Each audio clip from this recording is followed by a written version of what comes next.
Hey everyone, welcome back. Adam here with Indie Farm Life. So today I'm going to show you guys how to fix a gas grill that won't light or won't stay lit. Now if you're one of my regular viewers and this has zero interest to you, please, I implore you to stick around. There is some unforeseen entertainment value at the end of this video. I'll leave it at that. And for reference, this is a Char-Broil Classic. This is an old grill, but there's not a lot that can go wrong with these things. It's gas, valves, some sheet metal, and some internal burners and components that you can replace, which I have in time. These things can stand the test of time if you take care of them. And this will work on nearly any grill out there, any gas grill. As a point of reference, I have this Pit Boss here, smoker / gas grill, and this gas side was doing the exact same thing that this grill is. And yeah, right now there's no tank on here. Because I don't know about you guys, but I'm not a big fan of blowing up. I mean, I love to blow other things up, but not typically myself. And also, yes, the igniter is working. All right, so what's this thing doing? When you turn the gas on, it sounds like there's gas flowing. You think it's gonna light because there's gas flowing, but it's just not. And so something you may have already tried to troubleshoot yourself is replacing the regulator, which is an option to look into, but from what I've read and seen, those don't typically fail that often. Another thing you can try is opening your gas valve slowly on top of your tank. A lot of those regulators have like a runaway valve, if you want to call it that, where if, say, the line were to get cut, the gas line were to get cut, and it was just a wide open throw, it will have a stop valve in there. So if you open it too fast, you could trigger that stop valve.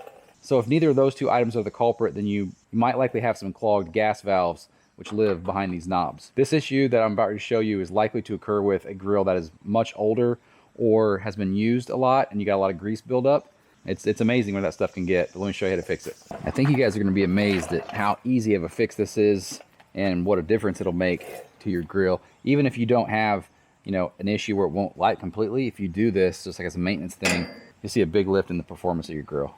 So these just pull off the front here, and you're usually just going to find Phillips head screw. We're just going to do one of these unless I have to take this whole thing off. I can't remember how this one works. Not very many tools involved with this fix. Oh, it's been a minute. Let's start over here. That one doesn't want to seem to turn.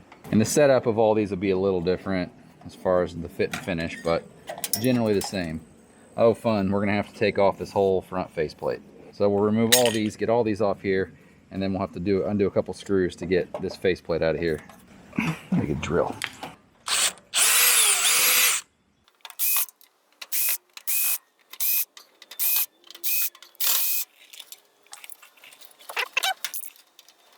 So yeah, your grill is going to be a little different when it comes to opening the face of this up, but you probably put it together when you got it, so you should be familiar.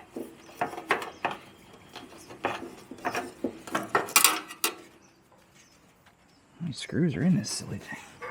All right, this is now mostly loose. There ended up being 3 screws to separate these end panels from this face here behind on the back side of this. So like I said, yours is going to be a little different. Let's see what brand this is.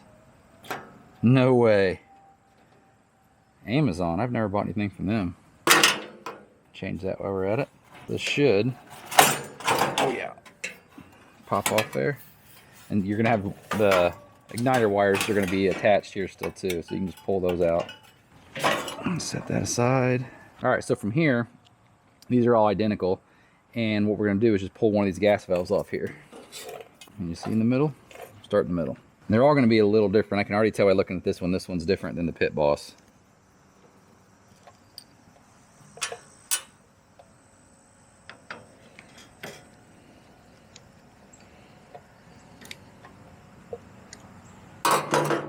Be a little spring in here. Then you kind of have this valve here has has stops in here to help match the positions that you lock the knob when you go through here. What I do when I do this is I will start working on one.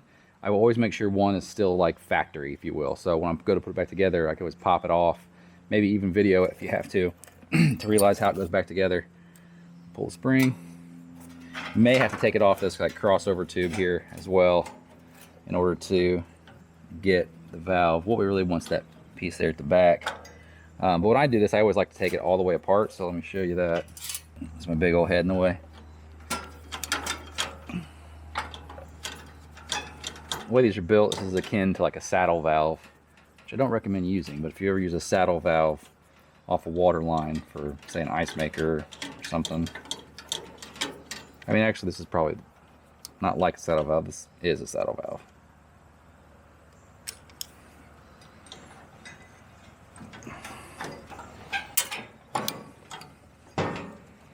we got one.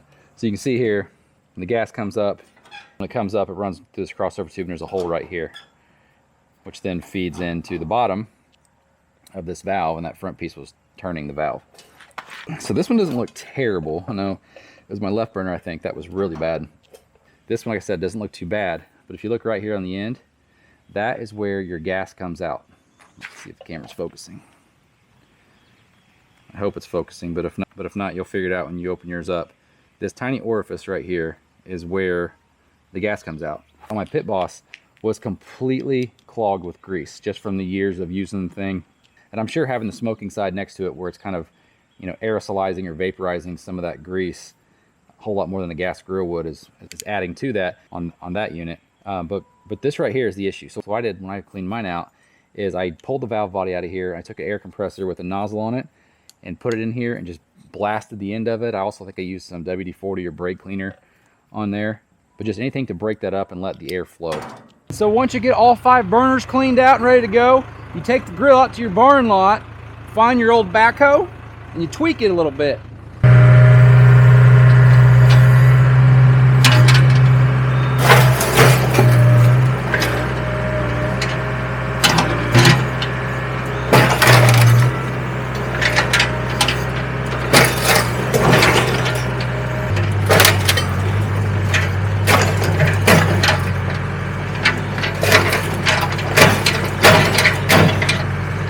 And once you get it about like the size of a flapjack, then you gotta scoop it up, throw it in a dumpster.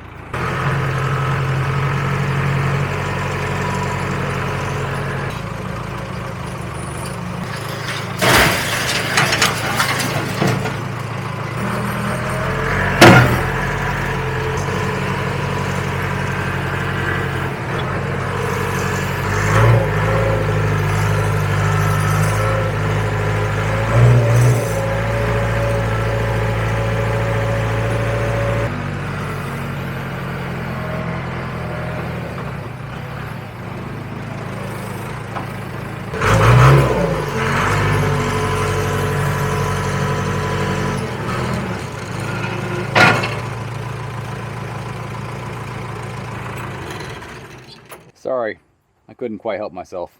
That grill needed to go. We have a big dumpster over there for scrap metal, and I figured, hey, if you flatten it, we can get more in that dumpster. That is actually how you repair that grill though. That part of the video is actually real. So if you're trying to fix a gas grill that won't have gas flowing, pull the valves out, clean the little orifice at the end, that should help you out.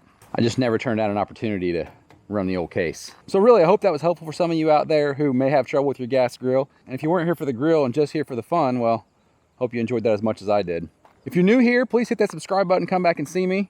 Always having fun out here with the case, the tractor, and always working on the pond out here. Always something to do out here on the farm. So hit that subscribe button. We'll see you guys next time. Right now, I'm either going to Burger King or see if my neighbor wants to grill me something because I'm obviously not. See you guys.